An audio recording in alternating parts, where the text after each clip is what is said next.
2016's Deadpool is a film that probably never should have happened to begin with. One of the most notable examples of a studio firmly placing a project in development hell after the negative reception to Deadpool's first cinematic outing in X-Men Origins Wolverine. And only thanks to the unwavering strength of Ryan Reynolds, screenwriters Rhett Reese and Paul Wernick, and director Tim Miller did this project actually step in front of the cameras. Shot for a measly $58 million budget in comparison to Fox's recent X-Men and Fantastic Four releases, which boasted a combined budget of around $300 million, the original Deadpool movie is the cinematic encapsulation of lightning in a bottle, a film which never really should have worked, but yet does, and does so tremendously. Upon its release in February 2016, the film became a huge success, becoming the highest grossing R-rated film of all time, and also the highest grossing film in Fox's X-Men series, a franchise which had existed for over 2 decades. With that in mind, a sequel to Deadpool was always going to be on the cards, and with the combined might of Reynolds, Reese, Wernick and Miller, what could possibly go wrong? However, in October 2016, it was announced that Tim Miller would not be helming the film's follow-up, with reports surfacing citing creative differences between himself and star and producer Ryan Reynolds. Ultimately, John Wick co-director David Leitch was brought on to helm the Deadpool sequel, which was released in early 2018. And while Deadpool 2 was hardly a failure or a flop, in my opinion it lacked the charm and spark of its predecessors, a very serviceable follow-up to an incredible first film. And this has led me to wonder, how different would the movie have actually been if original director Tim Miller had actually helmed Deadpool 2? By the time Miller had officially exited the project in October 2016, screenwriters Rhett Reese and Paul Wernick had already completed their first draft of the project, meaning that many of the essential elements of the film had existed prior to Miller's departure, but regardless, some interesting discrepancies can still be found. For example, it had already been confirmed that both Cable and Domino would be making their live-action debut, with the former confirmed in the Ferris Bueller-inspired post-credit scene from the first movie. Now, that being said, one of the main creative differences that surfaced between Miller and Reynolds and the studio surrounded who should play these new characters. In August 2016, it had been reported that Kyle Chandler was the original frontrunner to portray Cable. The name that is floating around for Cable right now is Kyle Chandler. While a shortlist of actors to play the role of Domino included Lizzie Kaplan, Mary Elizabeth Winstead, Mackenzie Davis and Sophia Boutella, although the report did also note that the studio was keen to cast a black or Latina actress in the role of Domino. And it appears that the potential of Kyle Chandler being cast as Cable might have proved to be a part of the creative differences that surfaced between Miller and Reynolds. Upon the director's exit from the film, rumours again surfaced claiming that Reynolds had opposed the casting of Chandler, with Miller being the one pushing for the role, and soon after the director left the project, Chandler's name became less prominent regarding the Cable role, with the likes of Brad Pitt, Michael Shannon, and the eventual casting Josh Brolin being linked instead. Additionally, it's also been said that Reynolds and Miller had disagreed on how to approach the sequel altogether, with Miller seeking to make a more stylised follow-up to the original film, while Reynolds sought to focus on the raunchy comedy aspect, which had proved so successful first time around. Miller's version of the film, while a clear departure from the previous one, wasn't entirely without promise. For instance, while The Wrap reported that there were 2 totally different movies on the table, and one of them just wasn't Deadpool, there are also several quotes made by Miller which indicate his vision more so. In a lot of the press junkets and interviews after the release of the first Deadpool movie, Miller talked in depth about both what to expect from a sequel and why he felt the first movie worked so well.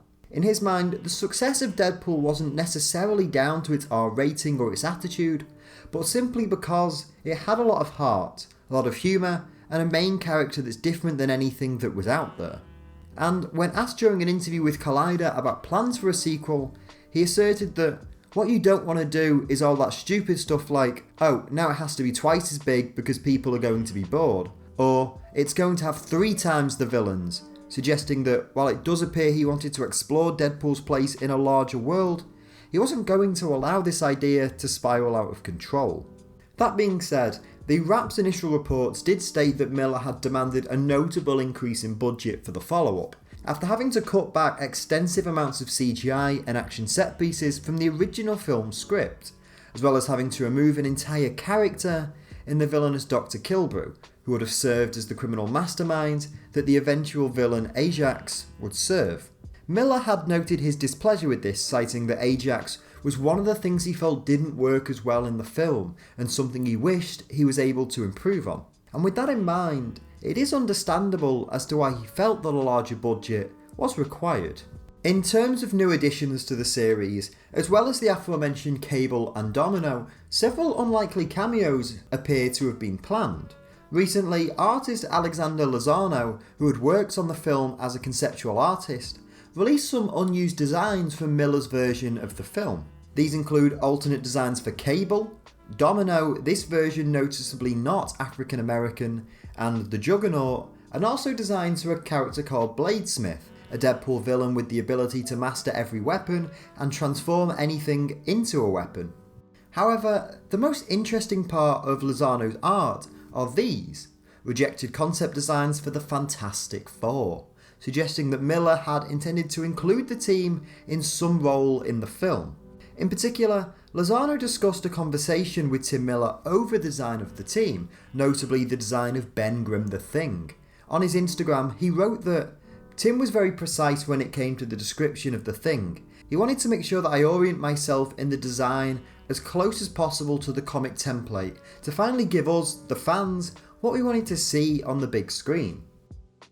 While the Fantastic Four's inclusion may have been as little as a cameo to poke fun at Fox's failed relaunch in the same way they have with Deadpool and X-Men Origins Wolverine, a blink and you'll miss it cameo moment like the young X-Men team in Deadpool 2, or an extended role in the film. Regardless though, this artwork does suggest that whatever Miller truly sought to do in the sequel to Deadpool was notably different from what Reynolds had in mind, and what in turn we actually got. You see, it's important to keep in mind that soon after the release of the first Deadpool movie, Ryan Reynolds renegotiated his contract with Fox, with this new deal offering him a greater say over casting decisions and creative controls. And it's these new powers, when combined with the different visions that he and Miller both had, that led to a breakdown of their relationship. While the first Deadpool movie was a great success, it wasn't without its behind-the-scenes problems.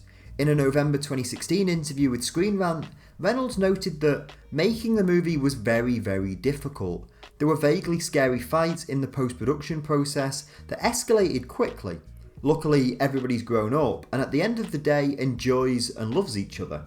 It appears that this time around, the pair weren't as able to put their differences aside, and with Reynolds having an increased amount of sway at Fox, the studio felt more obliged to support their star than the formerly little-known director. And honestly, I think there's both advantages and detractors to both Miller's alleged version of Deadpool 2 and the film we actually got. While the promise of a more stylised and introspective sequel would have been an interesting juxtaposition from the crutch of raunchy humour, and the inclusion of more X characters and the Fantastic Four would have made for a great moment to see, it's also true that Miller's rumoured casting choices left a lot to be desired, especially when you factor in how impressive both Josh Brolin and Zazie Beetz were in their respective roles as Cable and Domino. It should be pointed out that we don't know for certain what went on behind the scenes that led to Tim Miller's departure from Deadpool 2, and while this video aims to piece together all of the relevant and available information in order to try and create a timeline, it is still largely only what could have happened and not definitive fact. That being said though, I think Miller's ideas for the film did have a lot of promise. While I don't dislike Deadpool 2 in any regard, I do think it lacked the same endearing charm and heart that made me adore the original movie so much. And while I don't know how much better Miller's version would have been, I do find it fascinating to look at all of the information that has emerged and wonder what could have been if Miller had directed Deadpool 2.